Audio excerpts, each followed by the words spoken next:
I never thought a rivalry could go this far. I mean, sure, Madeline was competitive, always one step ahead in school, grades, popularity, you name it. But I never imagined she had a side I couldn't even see coming, a dark, playful, almost sinister streak that would change my life in a way I could never reverse. It all started during the last week of school, right before exams. I had been trying to beat Madeline in the annual science fair, our rivalry legendary in the halls. I prided myself on being smart, witty, and capable, but she always had that edge, that calm confidence that made people underestimate her, until it was too late. That day, she cornered me after class. "Hey, you're really pushing your luck this time," she said, smirking, twirling a small, ornate ring on her finger. Something about it made my skin crawl. There was a glint in her eyes that I couldn't quite read, part mischief, part something darker. "What do you mean?" I asked, trying to sound casual, though my gut told me something wasn't right. "Oh, just a little bet," she said, voice dripping with amusement. "If I win, you'll owe me a favor. Nothing too crazy. Just a little role play, maybe." I laughed nervously. "Role play? Madeline, you're overreacting." But then she winked, and suddenly, her hand shot forward. In a blur, she pressed the ring against my palm. I felt a strange warmth, almost electric, coursing through me. My vision blurred, the world spun, and for a moment I couldn't even breathe. When it stopped, everything seemed different. At first, I thought it was just my imagination. My reflection in my locker seemed softer. My hands looked delicate, my shoulders narrower. I rubbed my face, and my features felt unfamiliar, my jaw softer, my lips fuller. "What the?" I whispered, my voice sounding higher than usual. I waved my hand in front of my face, and the reflection mirrored my panic perfectly. Then Madeline's voice broke through my thoughts. "Cute, isn't it?" she said, leaning casually against the wall. "Looks like my little spell worked faster than I expected." "Spell?" I asked, disbelief mixing with rising fear. "You mean magic?" She laughed softly, a sound that sent chills down my spine. "Oh, it's real magic, all right. And you, my dear rival, are my doll." The word hit me like a punch. Doll. Small. Fragile. Controlled. I tried to resist, to reverse it, to anything. But it was like my body no longer belonged entirely to me. Movements felt different, gestures unfamiliar. Even my voice, the one thing that had always been mine, sounded strange, almost melodic in a way I didn't recognize. "Madeline, this isn't funny," I stammered, panic creeping in. But she just smiled, twirling her hair. "Funny? Oh no, this is the start of something unforgettable," she said. "You'll be my perfect little doll for as long as I wish." I wanted to run, but my legs felt lighter, delicate, and somehow less capable. I stumbled slightly, and Madeline caught me with a hand on my elbow, steadying me. Her touch was soft, almost gentle, but beneath it, I could feel the thrill of control she had over me. Before this, I was confident, outgoing, maybe even a bit cocky. I had friends, admirers, and a reputation for being clever and independent. My identity was solid, at least I thought so. I prided myself on being in control, even in the trickiest situations. But the second Madeline's spell touched me, all of that control slipped away. The reflection staring back at me in the mirror was someone I didn't recognize, but someone I couldn't look away from. The doll-like features, the soft curves, the delicate hands. It was like seeing a version of myself I had never allowed myself to imagine. And now, I was trapped, unable to stop the transformation that was happening so rapidly. This all happened in the crowded hallway of our high school, the lockers and students blurring around me as I grappled with the reality. Normally bustling with chatter, the hall suddenly felt like a stage, with every eye potentially able to notice the subtle, but growing, changes in me. I wanted to call for help, but my voice sounded different, lighter, almost musical, like it wasn't entirely mine anymore. My heartbeat pounded in my chest, each thump echoing the panic rising in my mind. Madeline's smirk was the only thing I could focus on. She was unbothered, in full control, watching as I tried, and failed, to comprehend what had just happened. Before this, our rivalry had been mostly harmless: grades, competitions, popularity contests. But now, it had become personal, magical, and utterly controlling. She wasn't just my rival anymore, she was the one holding the power to reshape my reality, to bend me into something completely different. And I had no choice but to obey, to navigate this new identity under her watchful eyes. The thrill of the unknown mixed with panic in a way that made my pulse race. I hated it, but a small, forbidden part of me wondered what it would feel like to fully surrender. Madeline leaned closer, whispering in my ear, "Don't worry, we're just getting started. Your transformation is only the beginning. By the end, you'll be exactly what I've envisioned." The words sent shivers down my spine. I tried to resist, but the spell lingered, softening my features further, making me feel smaller, more delicate, more doll-like. I realized that the next days wouldn't just be about hiding this from friends or dealing with embarrassment. It would be about embracing, or surviving, the changes in my body, my voice, and even my personality. And worst of all, the spell wasn't just physical. It was emotional, psychological, leaving me vulnerable in ways I had never imagined. By the end of that first day, I was left trembling in my bedroom, staring at my reflection. The doll-like version of me stared back, fragile, feminine, yet undeniably me.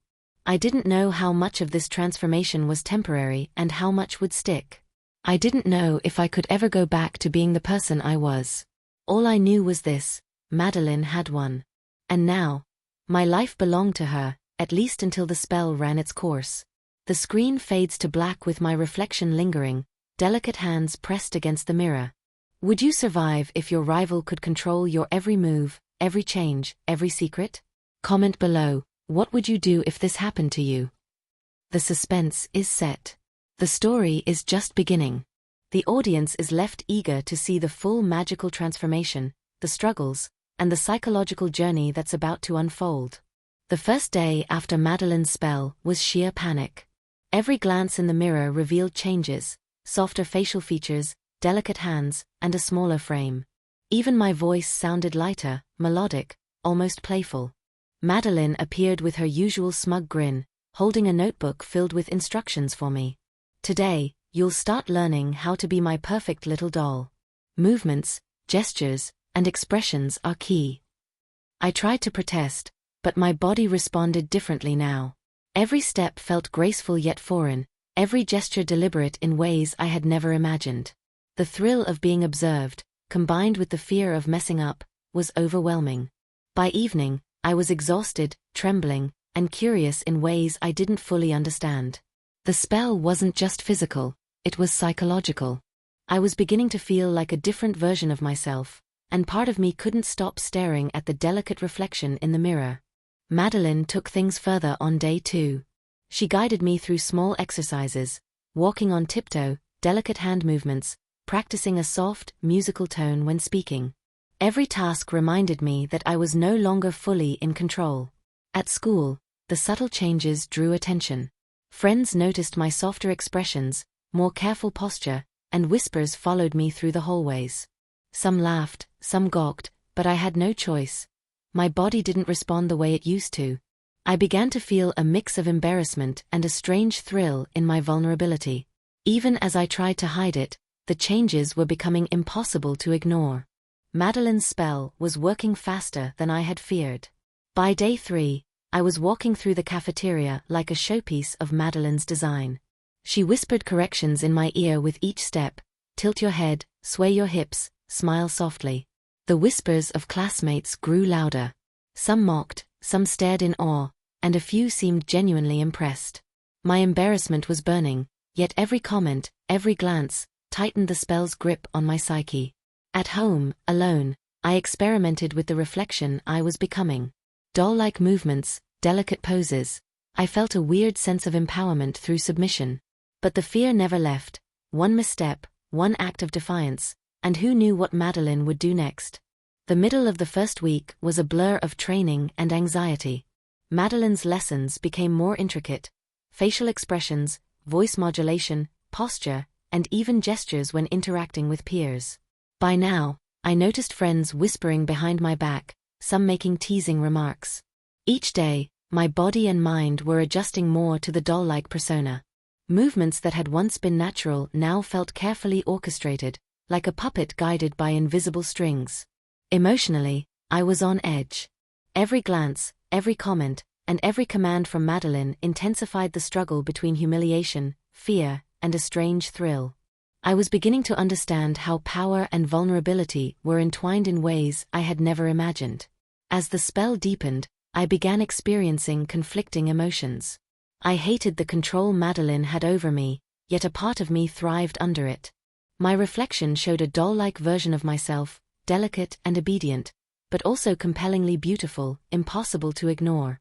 School became a minefield. Friends whispered, teachers noticed subtle changes, and classmates stared more openly.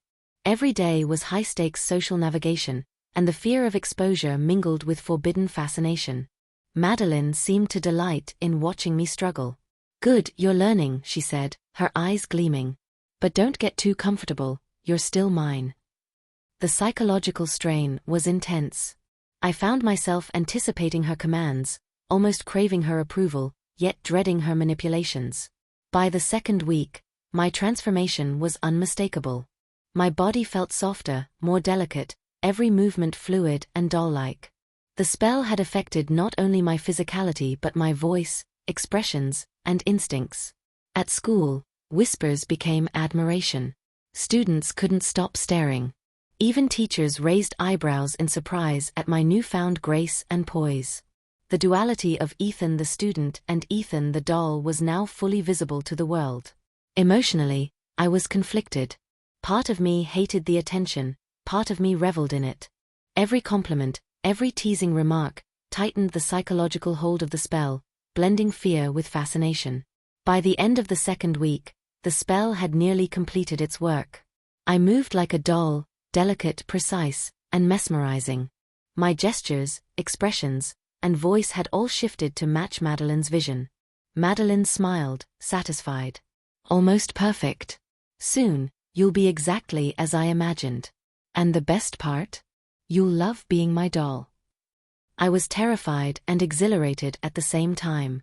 My reflection in the mirror was unrecognizable yet undeniably me, a perfect balance of vulnerability and allure. I could no longer distinguish where fear ended and fascination began. As I lay in bed that night, staring at the ceiling, I realized the real test was yet to come. School-wide exposure, social judgment, and Madeline's next challenge would push me to the brink. The spell was no longer just about control, it was about identity, power, and surrender. I knew that the coming days would decide whether I remained a victim of the spell or embraced the doll persona in ways I had never imagined. The suspense was palpable. The audience is left wondering, will I resist? Or will I fully succumb to Madeline's secret spell? By the third week, the spell had fully transformed me, not just physically but mentally. My body was delicate, my movements precise, and my voice melodic. The mirror reflected a version of myself that was doll-like, obedient, and unerringly beautiful. But despite the fear, a forbidden thrill coursed through me every time I looked at that reflection. Madeline had been watching me closely, preparing her next test, the school talent showcase, a public event with students, teachers, and parents. "You'll perform exactly as I instruct," she said with a wicked smile. Every gesture, every smile, every note, perfect. Or else. Panic rose in my chest. Performing publicly while under a magical transformation was terrifying. Every eye would scrutinize me. Every whisper could reveal that I was no longer myself. The night before, Madeline ran through every detail. She adjusted my posture, my gestures, and my expressions. "You'll be the star of the night," she whispered. "Everyone will be captivated. And you'll love being the doll I created." I felt a strange mix of fear, humiliation, and excitement. My movements were graceful, my expressions delicate, my voice soft and enchanting. Each rehearsal reinforced the spell's grip. I was becoming less Ethan and more Madeline's doll with every passing hour. At times, I caught myself enjoying the attention, even if I would never admit it aloud. The thrill of public fascination mixed dangerously with my fear of exposure. The gymnasium was packed. Parents, teachers, and students filled the bleachers. The spotlight illuminated the stage, creating a surreal feeling as I stepped forward in my doll-like attire. My skirt swayed, my wig glimmered under the lights, and my heels clicked delicately on the wooden floor. Whispers rippled through the crowd. Some students recognized me, some stared in awe, others in disbelief. My heartbeat thundered in my chest. This was the ultimate test. Madeline stood at the side, her eyes gleaming. "Remember," she whispered, "every move, every look, my control, my creation. You're my doll tonight." As I performed, I felt the spell tighten. My movements became almost automatic, graceful beyond what I had ever imagined. My voice carried perfectly, melodic and soft, every note enchanting the audience. The strange mixture of fear and fascination hit its peak. I was humiliated and thrilled, aware that every eye was on me, every gaze dissecting my transformation. I was no longer just performing. I was embodying the doll, a living testament to Madeline's power. Halfway through the performance, disaster struck. My heel caught on a stage seam, threatening to make me fall. Gasps echoed through the crowd. Time seemed to slow. My heartbeat thundered. Would I stumble, exposing the magic that had transformed me? But then, almost instinctively, I regained balance. My body moved with fluid grace, swaying delicately, almost like I had rehearsed 1,000 times. The audience erupted into applause, and Madeline's smirk widened. I realized in that moment that the spell wasn't just controlling me. It was enhancing me, making me more elegant, more entrancing, more captivating than I could ever be on my own. Backstage, after the performance, my emotions spiraled. I was thrilled by the audience's admiration, embarrassed by the attention, and conflicted about the control Madeline had over me. I couldn't deny a secret part of myself enjoyed the transformation, the thrill of being admired, the sensation of surrendering control. Yet fear and humiliation lingered like shadows, reminding me of the power Madeline wielded. Madeline approached me with the final touch, a small, delicate ribbon. She tied it gently around my wrist. "There," she whispered. "Now you are my doll. Everyone sees it. And soon, even you will truly believe it." The ribbon wasn't just an accessory. It symbolized my complete transformation, the line between Ethan and the doll persona blurring entirely. I touched the ribbon, feeling the spell's magic resonate through me. Every movement, every gesture, every thought now carried Madeline's influence, and yet, somehow, I felt alive in a way I had never felt before. Just when I thought the climax was over, a new challenge appeared. Another student, someone who had always been skeptical, approached, suspicious and curious. "Wait, is this really Ethan?" they asked loudly. The gymnasium quieted, all eyes turning to us. Panic surged. The spell wavered slightly, my control faltering. I felt vulnerable, exposed, on the verge of a public revelation that could undo everything. Madeline's eyes flashed. "Relax," she whispered. "You are my doll. You'll handle this." I took a deep breath, focusing, letting the spell guide me. I smiled, tilted my head delicately, and moved with perfect grace, silencing doubts and captivating the crowd. After the confrontation, I realized the truth. The spell had transformed more than my appearance. It had reshaped my emotions and identity. Fear and thrill intertwined. Humiliation and pride collided. The doll was not just a costume. It was me, a version of myself I had never dared to explore. Madeline's control, once terrifying, now felt magnetic, intoxicating, and impossible to resist. As the event ended, the audience erupted into applause, some cheering, some whispering. I took a final bow, feeling every eye on me, aware that the spell had fully reshaped me in ways I couldn't reverse alone. Madeline leaned close. "You did beautifully," she whispered. "But this is only the beginning. Are you ready for what comes next?" Her words sent a shiver down my spine. The public test was over, but the magical journey, the rivalry, and the transformation were far from finished. The camera pans over the ribbon on my wrist, my delicate pose, my doll-like appearance, then fades to black. What would you do if your rival could control your every move? Comment below. Would you resist, or embrace the transformation? The auditorium was empty now, the echoes of applause fading into silence. I stood on the stage, every muscle tense, every heartbeat loud in my ears.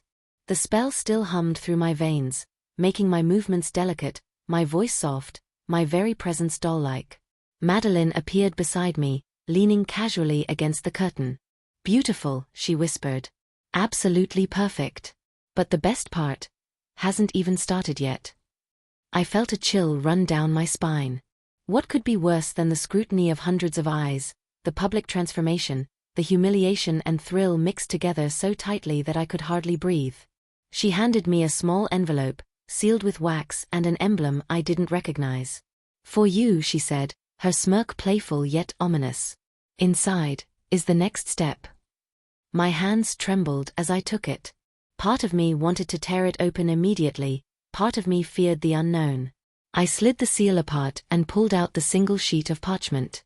The words made my stomach drop. "Your transformation has only begun. Tonight, you'll learn how deep the spell runs. Every choice, every movement, every thought will be under observation. Obey, or face consequences." I dropped the paper, heart hammering. Madeline's eyes gleamed. "Do you feel it?" she whispered. "The power, the thrill, the fear?" I tried to move, to walk away, but my legs felt lighter, delicate, almost obedient to her will. Every step, every motion carried an unnatural grace I had never possessed before. The reflection in the stage lights reminded me of the doll I had become, fragile, beautiful, completely under her influence. I can't," I stammered. My voice sounded strange even to me, higher, soft, melodic. Madeline laughed softly. "You can. You will. And soon, you'll crave it." From the empty rows of seats, a shadow moved. I froze. Who was it? Another rival? A teacher? Someone who could see through the magic? Madeline's smirk widened. "Relax. You are my doll. Trust me." But the fear wouldn't leave. The shadow lingered, moving closer. Every instinct screamed at me to run, but my body didn't obey. The spell's magic kept me rooted, delicate, and vulnerable. Madeline stepped closer, taking my hand. She tied a silken ribbon around my wrist, soft but symbolic. "There," she whispered. "Now everyone can see it. And soon, even you will truly believe it." I looked at the ribbon, feeling the magic pulse through me. Every movement, every thought, every heartbeat was linked to her spell, and I realized with a shiver that I might never return to who I was before. Alone in the spotlight, I stared at my reflection in the shiny stage floor. The doll-like version of myself looked back, delicate, obedient, yet impossibly beautiful. Part of me wanted to fight, to reclaim my identity. But another part, one I didn't fully understand, wanted to see how far this could go. Madeline's voice broke through my thoughts. "Are you ready for what comes next?" I swallowed hard. I didn't know. I couldn't decide. And that's exactly what she wanted. Behind the curtain, the mysterious shadow lingered, watching, waiting. Madeline's spell had not only transformed my body but also set the stage for a deeper game, one that could expose me, humiliate me, or push me further into the doll persona. The audience from the day before had left, but the real audience, the one that mattered, was now unseen, mysterious, and looming. I raised my hands slightly, delicate fingers catching the light, feeling the ribbon tighten my connection to Madeline's control. My reflection shimmered, blurred between who I had been and who I had become. The camera pans over the ribbon, my delicate pose, the shadow in the background, then slowly rises to my face. My eyes flicker with fear, excitement, and curiosity all at once. I whisper, barely audible, "Am I ready, or is it already too late?" The screen fades to black. Text appears. "What would you do if your rival could control your every move? Comment below. Would you fight the spell, or surrender to the transformation?"